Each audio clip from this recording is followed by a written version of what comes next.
আপনার সন্তানের যদি মেধা একটু দুর্বল থাকে তাহলে আপনার সন্তানকে এই দোয়াটা বেশি বেশি পড়তে বলুন এবং দোয়াটা তাকে বেশি বেশি চর্চা করার জন্য তাকিদ দেন।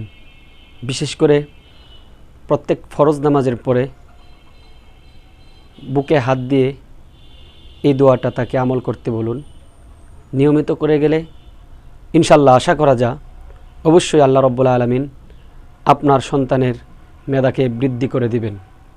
দোয়াটি হলো রব্বি জিদনি ইলমা, রব্বি জিদনি ইলমা, রব্বি জিদনি ইলমা। বুকে হাত দিয়ে প্রত্যেক ফরজ নামাজের পর কমপক্ষে 7 বার করে পড়বে।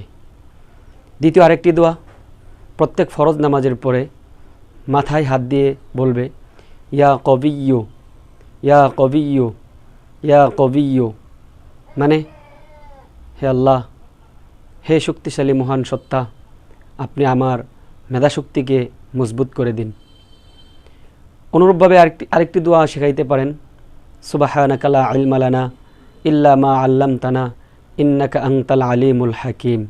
এই দোয়াগুলো আপনিও পড়ুন, সন্তানকেও পড়ান, আপনার সন্তানের মেধার বিকাশ ঘটান। আল্লাহ পাক তৌফিক দান করুক, আমিন।